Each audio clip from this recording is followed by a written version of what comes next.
Ko lang muna ito. Ayan, dito. Ituloy lang natin. Ayan, ito. Nawala tayo kanina eh.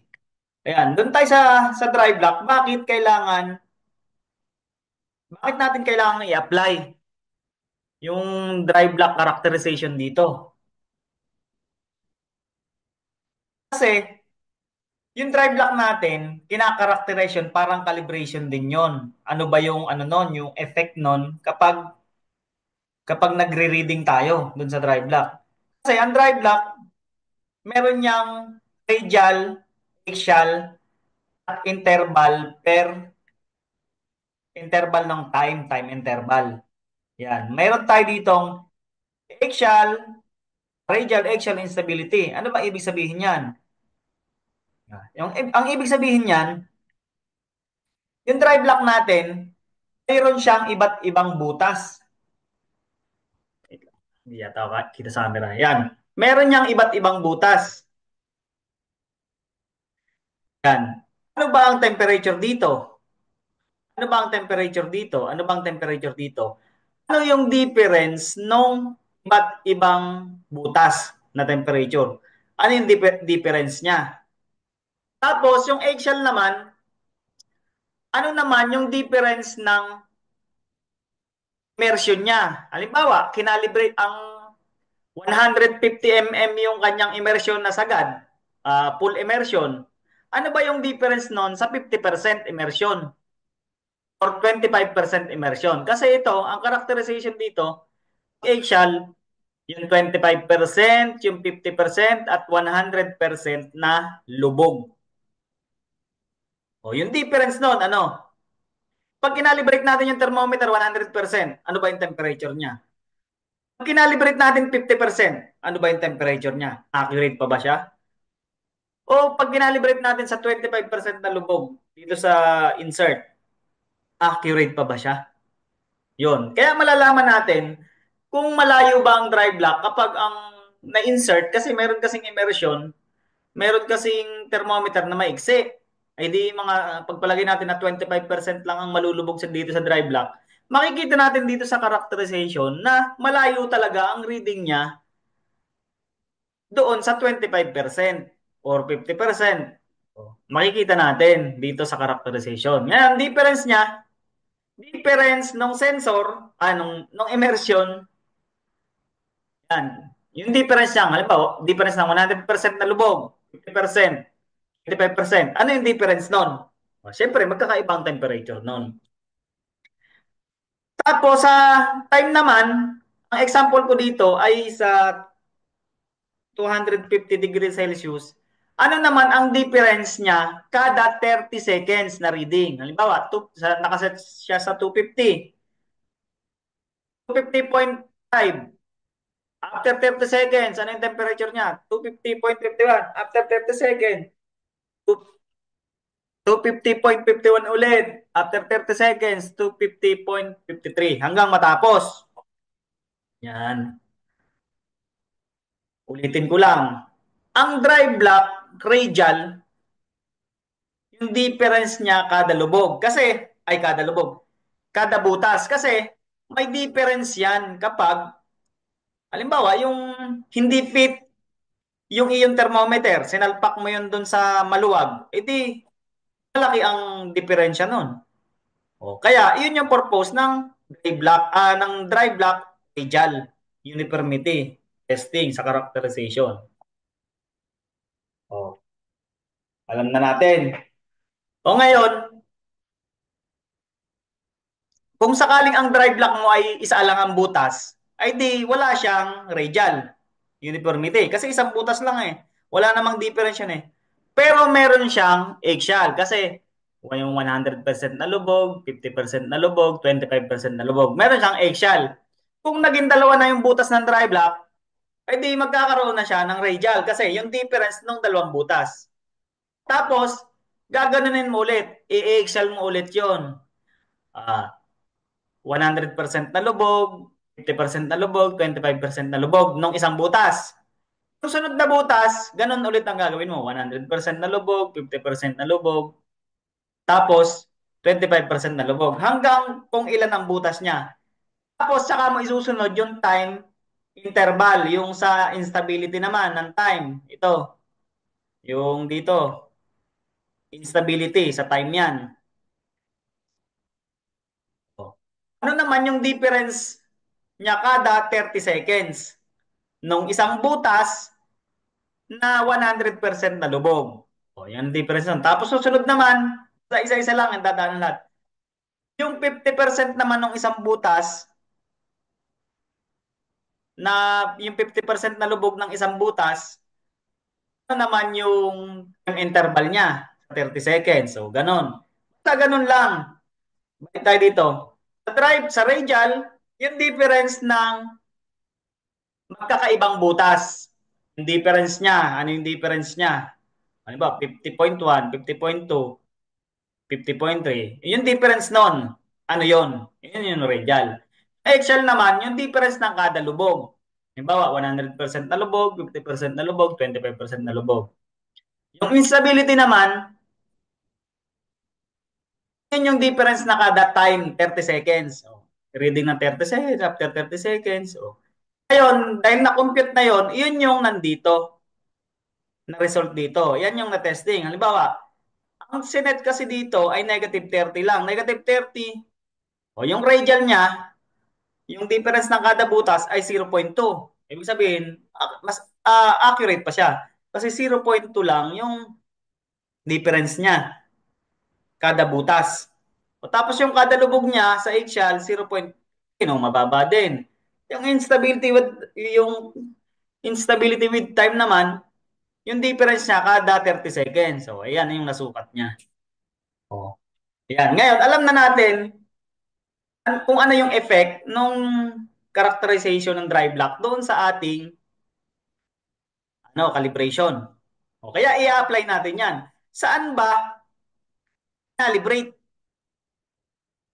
-20. Saan siya mas malapit? Parang ganito rin sa correction natin kanina. Saan siya mas malapit?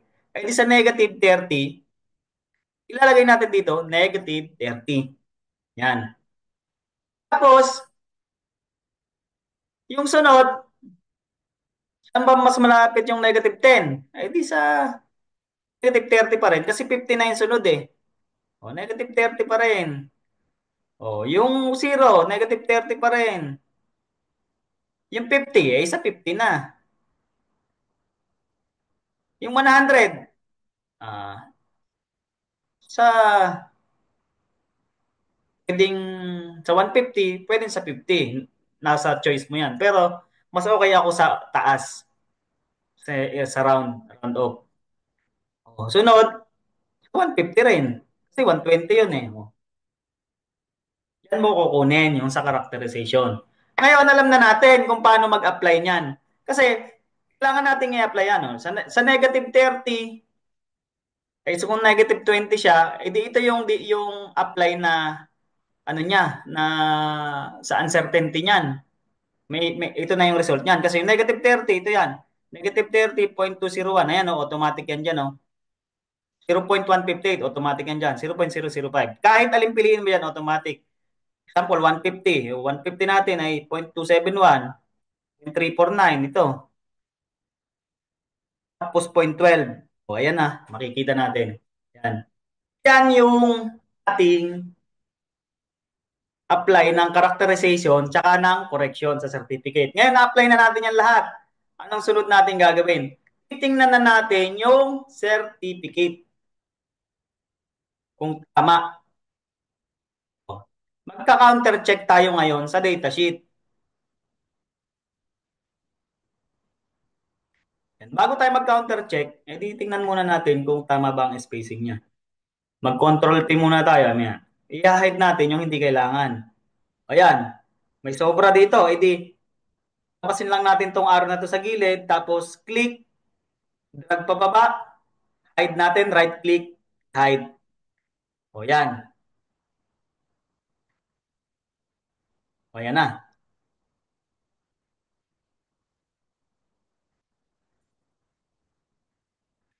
Yun. Ay, ang sample pala natin dito ay walang digital thermometer lang, hindi HMI. Ay kasi nag-sample kasi tayo kanina ng with indicator. E di wag nating magno na lang tayo dito.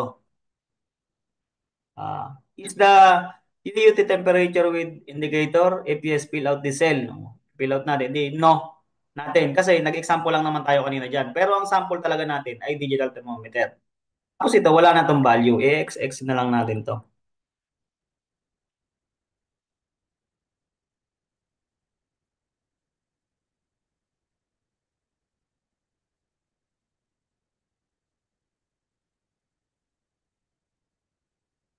Wala na, oh, no. Kung i-yes natin, lalabas yan dito yung indicator. Tapos, i-unhide na natin yung nandito, yung tinago nating range. Ayan.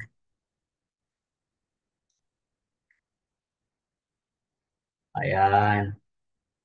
Tapos, isa lang dapat space niyan dyan sa ano. Ay.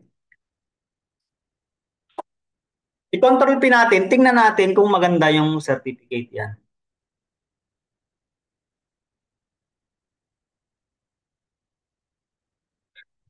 Ngayon, kung maluwag, kasi minsan kasi siksikan yan kasi naka-design kasi yan sa maraming specs. Kung maluwag pa, luwagan niya to. Ito naman maluwag na kasi minsan ito ay 5. Ganyan na, halimbawa, hide. Naka-form, wait lang.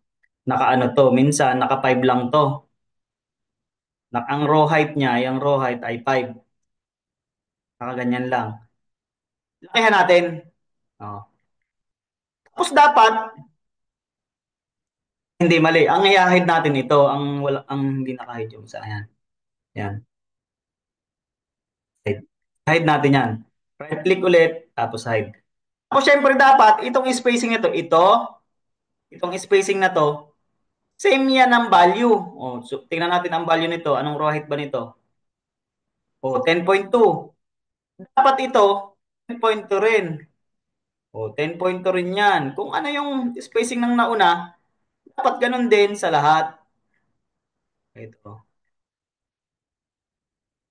Yan, 10.2. Kung magdadagdag kayo dyan, di idadagdag nyo yan sa lahat. Tapos ito, pwede nyong lakihan to para gumanda kasi maluwag naman kayo eh. Pwede nyong lakihan yan. Tapos ito, 5 yan. Pati ito maliit.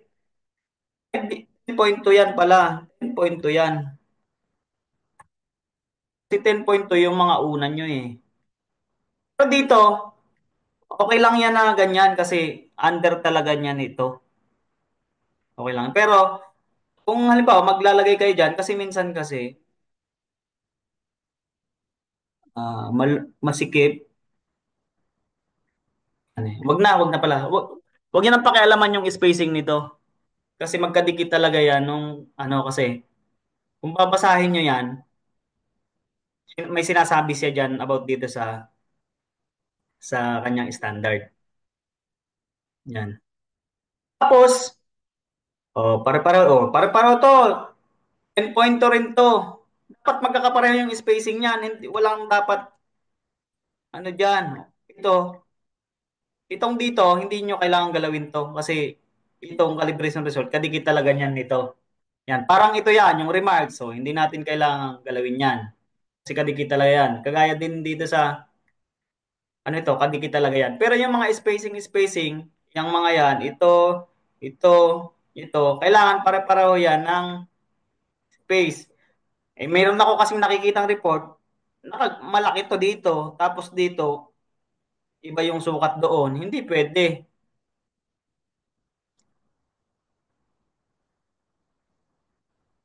Hindi dapat ganon. Hmm. Dapat pare-pareho yan ang sukat. Kung 10.2 yan, 10.2 dapat yan lahat. 10.2 rin dito. 10.2 rin dito. Malamang 10.2 rin yan. Hmm. Tingnan nyo ulit. Nasakop niya ba yung yung papel? Kasi baka mamaya, siksika naman sa taas. Pangit naman tingnan yon. Hilahin natin. Baka mamaya siksikan sa taas. Tapos, yan. Okay na yan. Yung mga ganyan. Basta hindi siksikan sa taas. Basta mapantay-pantay, malakihan nyo, mapareho nyo yung spacing, malakihan yung space. Ang suggestion na space dyan, yung 10.2 na yon, sukat nitong mga cell dito ng lahat, dapat magkakapareho yan.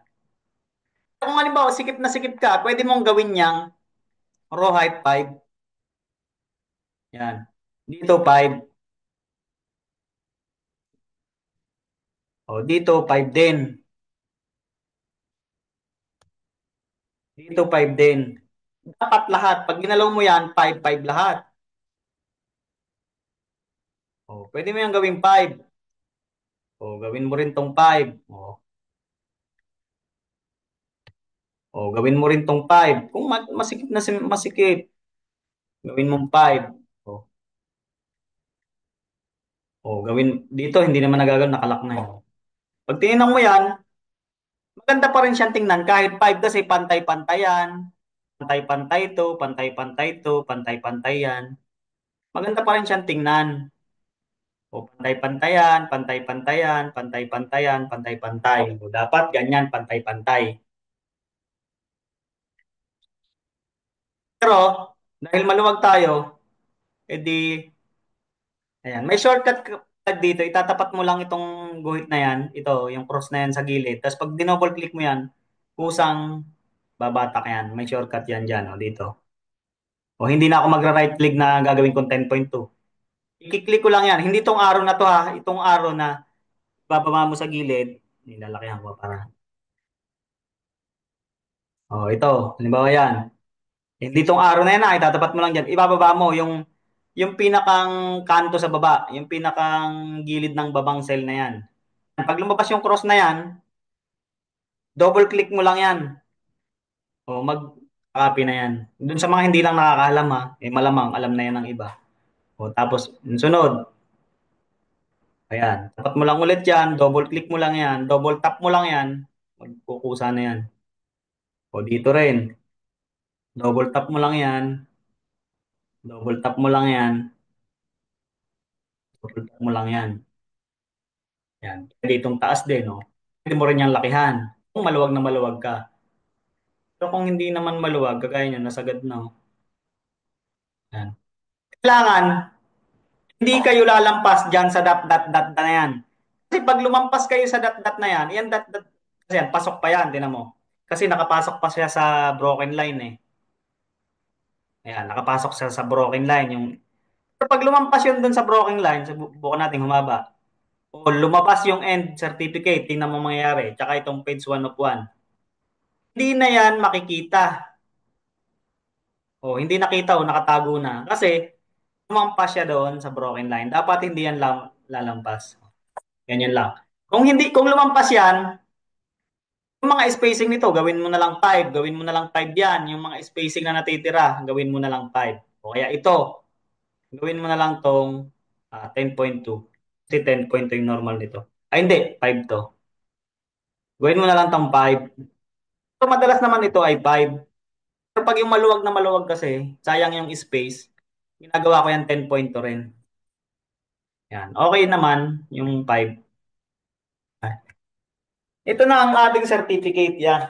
Tapos pag nag-counter check kayo, yan, ganyan kayo, control P. Control P nyo lang, preview, ganyan. Para kita nyo na magandang maganda yung certificate. Ayan, na walang mali.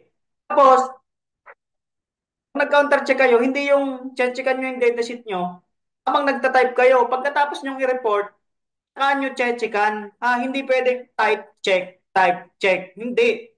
Kasi baka mamaya, may magalaw kayo, mabura nyo. Ay, na-check nyo na. Ay, hindi na double checking yun, hindi na counter checking yun, pag ganun. Ganito. 1001-B. Check. Isa-isa. February.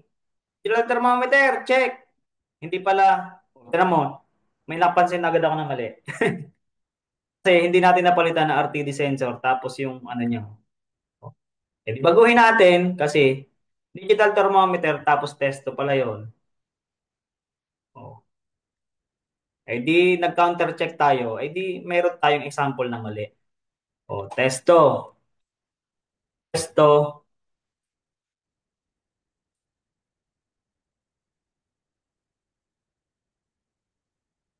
to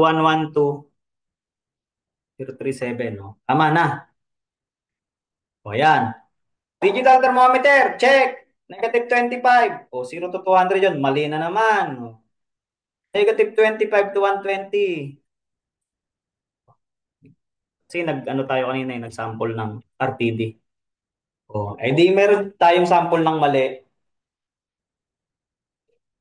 0.1, check. Testo. Mali na naman to kasi 0 naman ang nakalagay. O, dapat yun. O, hindi naka-counter check natin. Tapos may 112 pa sa dulo.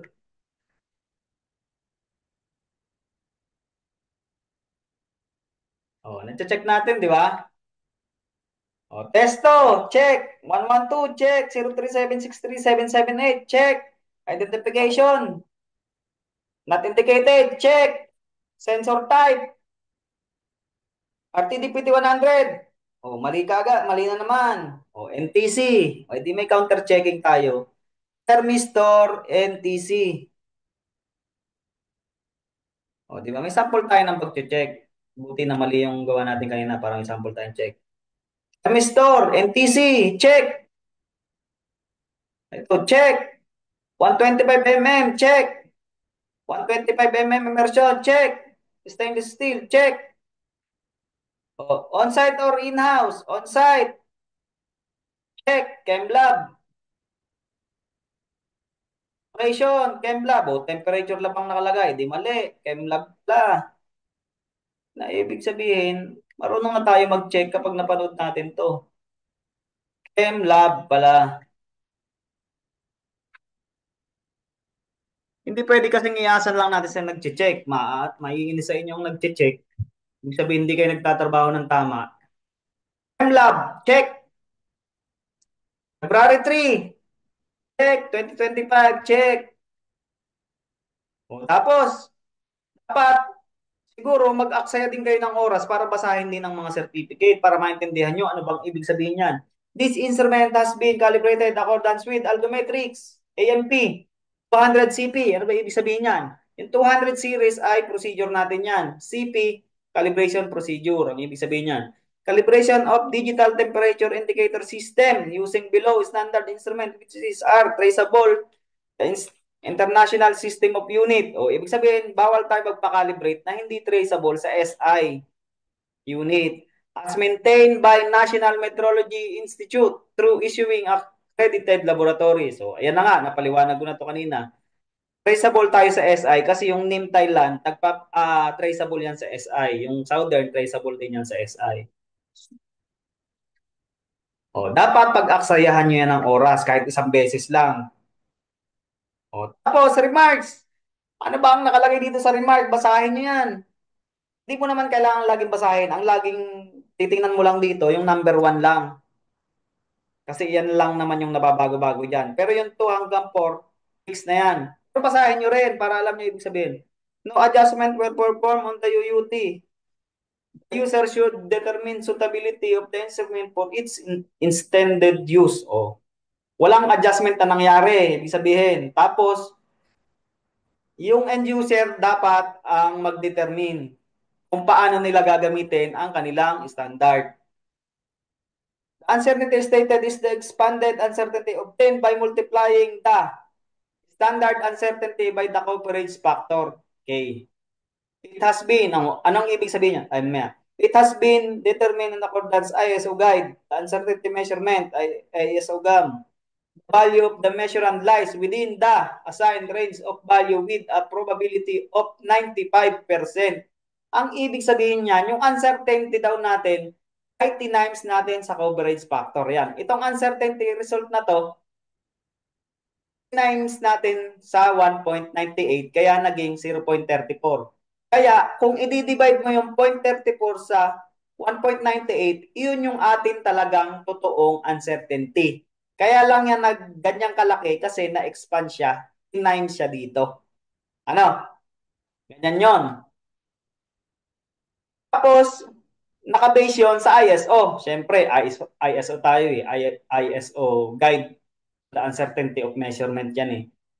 Tapos the value of the measurement lies within the assigned range of value with a probability of 95%.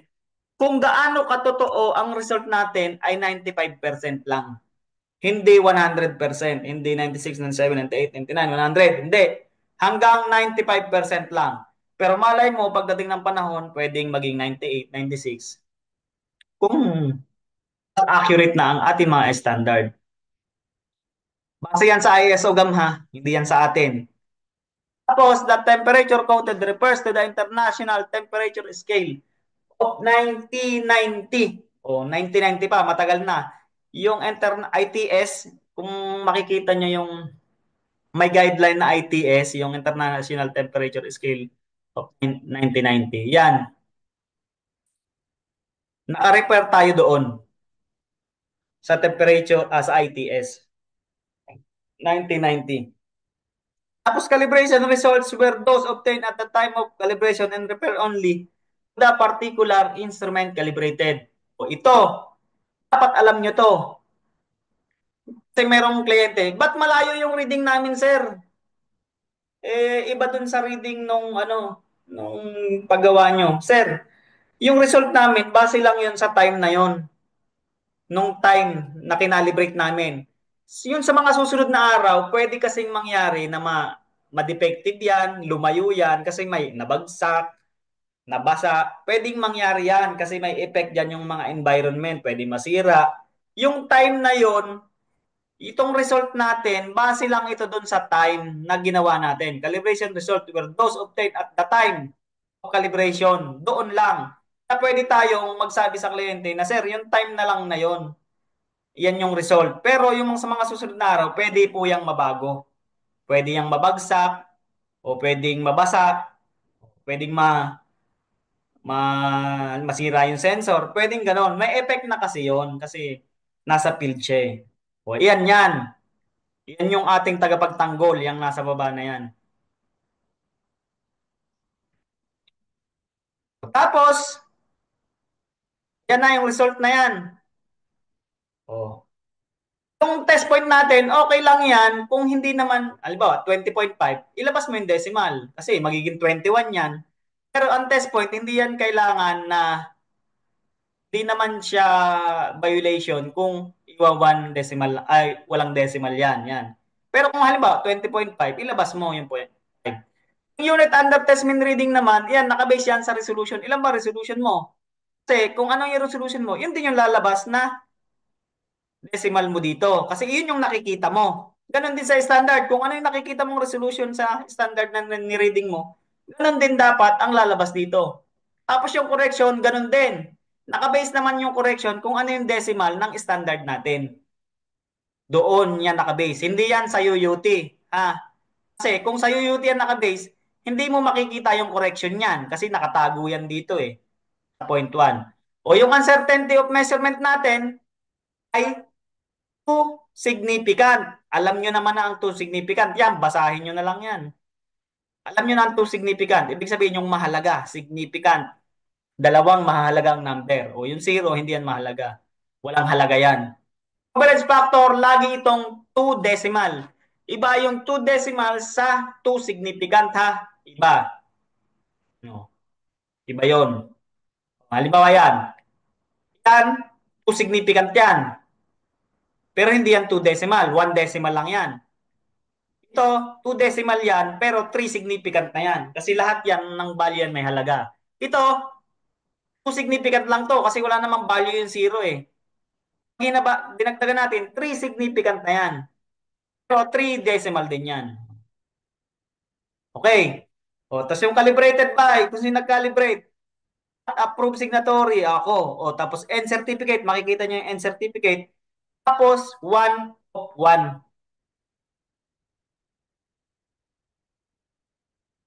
Yan, 1 of 1. O. Tapos dito, minsan kasi, nagiging ganyan yan, napaplat nyo. O, dapat hindi nyo mapaplat yan.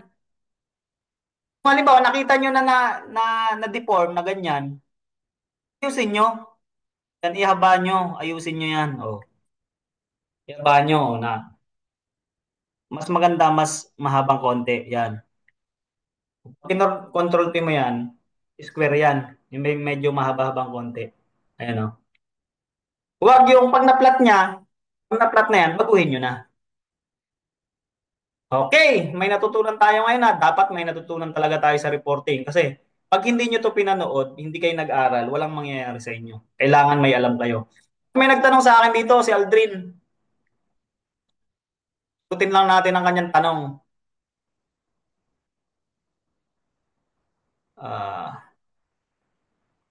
Nasa na ba yun?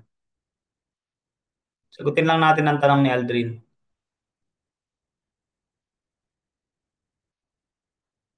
Ito, sinend ko lang sa akin dito.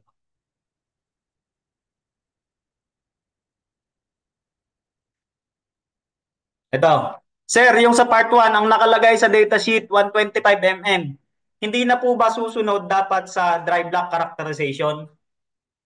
Hindi, mali yung ano mo, yung logic. Ang susundin yung immersion ng UUT. Kung ano yung immersion lubog ng UUT sa dry block, yun. Hindi mo susundin yung dry block. Kasi kung susundin mo yung dry block, baka mamaya yung 100% ng immersion ng dry block, 150. Tapos yung stem length mo, 100 lang. Eh, susundin mo ba yung 150 mm? Siyempre, hindi. Hindi dry block. Pero kung halimbawa, 200 mm yung dry block mo, ay yung UUT mo, tapos 150 mm lang yung sagad nung immersion ng dry block mo, edi 150 mm ka, kasi yun pa rin naman yung immersion nung ano mo, ng unit under test. Diba? Tsaka may may digital thermometer na yung dulo maliit. Tapos yung stem niya papalaki. May mga ganun mahahabang rod tapos yung dulo niya maliit, saktong-sakto lang. O eh paano 'yon? O, di ba? Hindi mo naman masusukat yung lahat. Pagpalagay mo 150 mm yung immersion ng dry block mo, eh yung kasya lang na sigit na eh 50 mm lang, eh di 50 mm pa rin ang immersion mo. Kasi immersion, yung lubog yun. Hindi yun yung sukat ng dry block. O, yan na. Dapat alam nyo yan. Dapat tandaan nyo yan kung ano mga ibig sabihin niya. Okay, hanggang dito na lang tayo. Nakaabot tayo ng part 5. Ang hina ng signal sa Pilipinas ng internet. Kaya magsusum na lang ako lagi tapos record. Okay, hanggang sa muli mga master, ang inyong lingkod. Master Lem. Kaya stop sharing ko lang pala. O, stop sharing ko, tapos balik ako. Okay, tapos na tayo. Sa sunod na lang po ulit. Sana marami kayong natutunan sa araw na ito.